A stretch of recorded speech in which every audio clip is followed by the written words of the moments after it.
Halo semuanya, perkenalkan nama saya Eliana Bira. Saya taruni jurusan Kemaritiman Politeknik Negeri Samarinda, Prodi Ketatalaksanaan Pelayaran Niaga dan Kepelabuhanan. Tujuan saya membuat video ini karena ini merupakan salah satu syarat untuk memperoleh nilai ujian akhir semester dalam mata kuliah Psikologi dan Kepribadian. Pada video kali ini saya akan menjelaskan mengenai sifat dan hakikat kejiwaan manusia. Dalam materi ini, ada dua judul besar yang akan saya jelaskan. Yang pertama adalah kekuatan-kekuatan umum manusia, dan yang kedua adalah aktivitas kejiwaan manusia. Kita masuk dalam judul yang pertama, yaitu kekuatan-kekuatan umum manusia. Hakikat kejiwaan manusia terwujud dengan adanya kekuatan-kekuatan serta aktivitas-aktivitas kejiwaan dalam diri manusia, yang semuanya itu menghasilkan tingkah laku yang lebih sempurna daripada makhluk-makhluk yang lain. Menurut John Amos Comenius, manusia mempunyai 3 komponen jiwa yang menggerakkan aktivitas jiwa raga. 3 komponen jiwa raga tersebut meliputi saraf pertumbuhan, perasaan, dan intelektual. Karena itu, dikatakan bahwa manusia mempunyai 3 sifat dasar, yaitu yang pertama, sifat biologi. Sifat ini telah membuat manusia tumbuh secara alami dengan prinsip-prinsip biologis dengan menggunakan lingkungannya. Sifat dasar yang kedua adalah sifat hewani. Dengan adanya perasaan-perasaan hakiki, manusia mengalami desakan-desakan internal untuk mencari keseimbangan hidup. Melalui peralatan indranya, manusia menjadi sadar dan menuruti keinginan-keinginan dan seleranya. Dan yang ketiga, sifat intelektual. Sifat intelektual, manusia mampu menemukan benar atau salahnya sesuatu dan dapat membedakan baik dan buruknya objek serta dapat mengarahkan keinginan dan emosinya. Sifat intelektual yang membedakan manusia dari makhluk-makhluk lainnya. Dengan adanya sifat intelektual ini, manusia dilebihkan derajatnya dari makhluk-makhluk yang lain.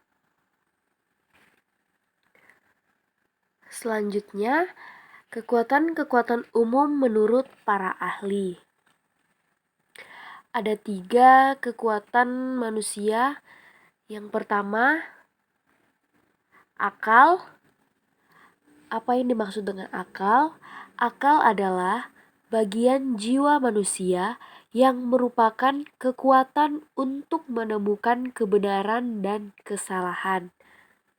Dengan akal, manusia dapat mengarahkan seluruh aktivitas jasmani dan kejiwaannya, sehingga manusia mampu memperoleh kehidupan yang lebih sejahtera. Kemudian yang kedua ada spirit.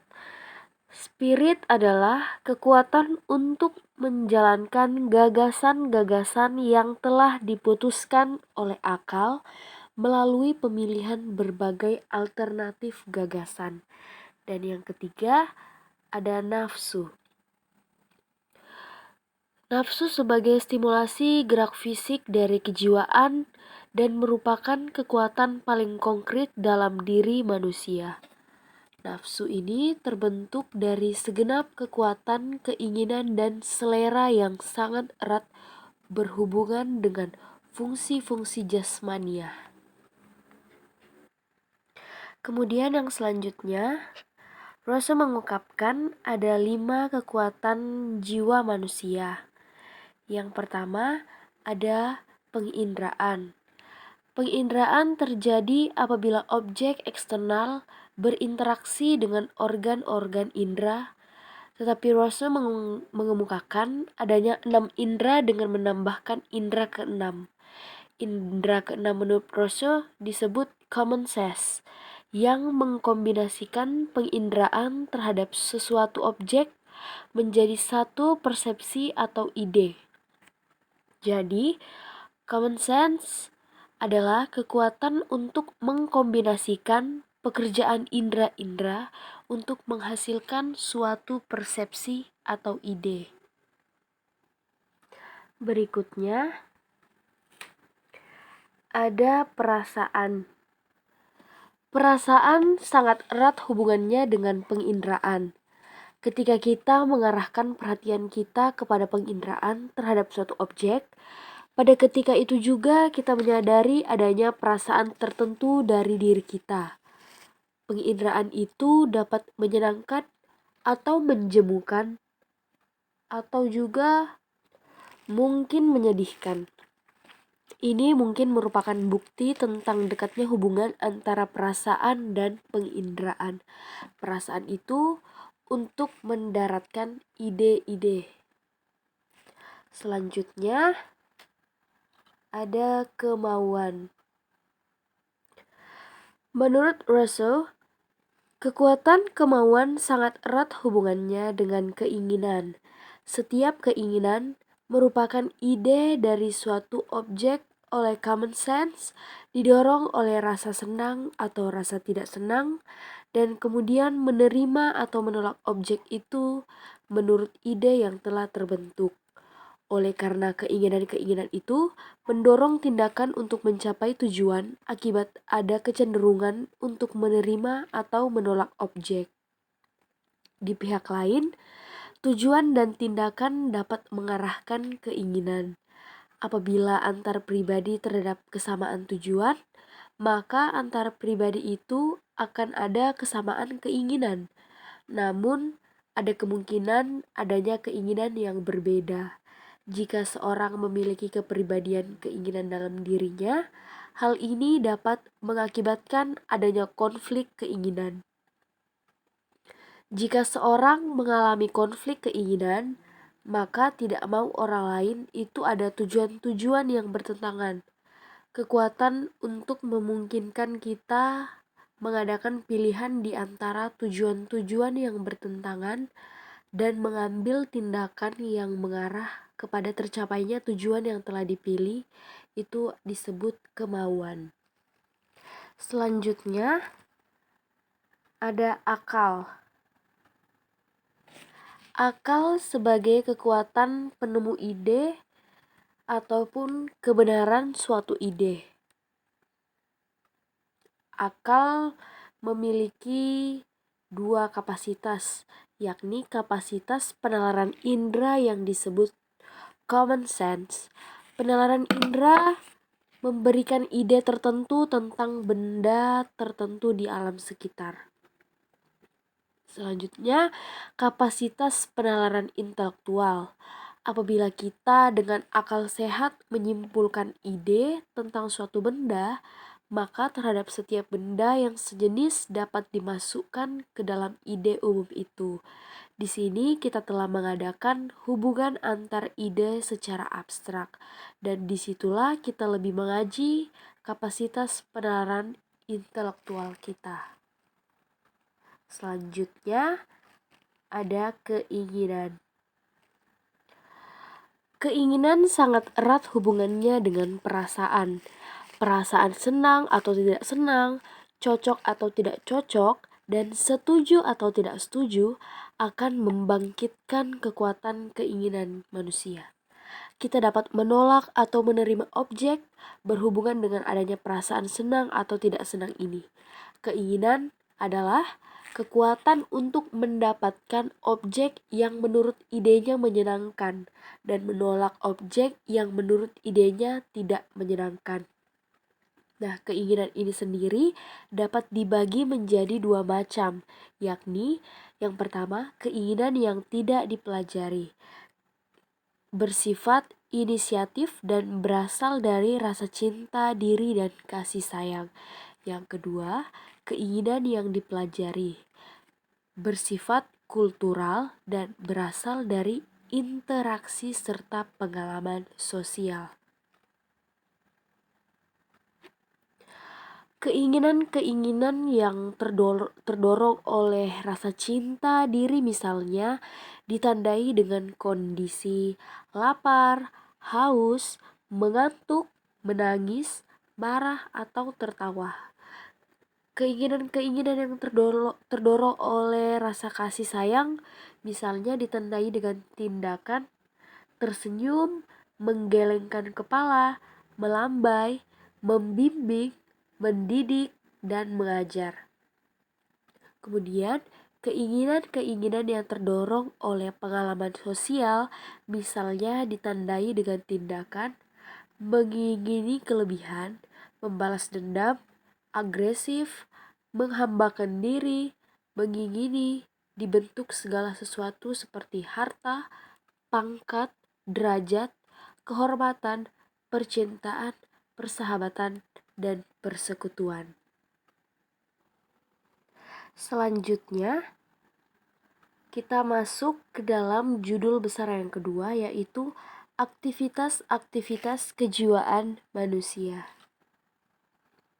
Aktivitas-aktivitas kejiwaan manusia terdiri atas 8. Yang pertama kita bahas yaitu pengamatan. Cara-cara penyajian dunia pengamatan berjumlah sama dengan jumlah alat indera.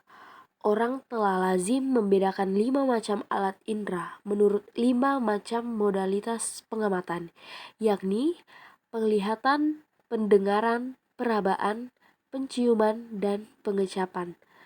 Bekerjanya masing-masing modalitas itu menghasilkan sifat-sifat sensoris segala sesuatu yang berbeda-beda.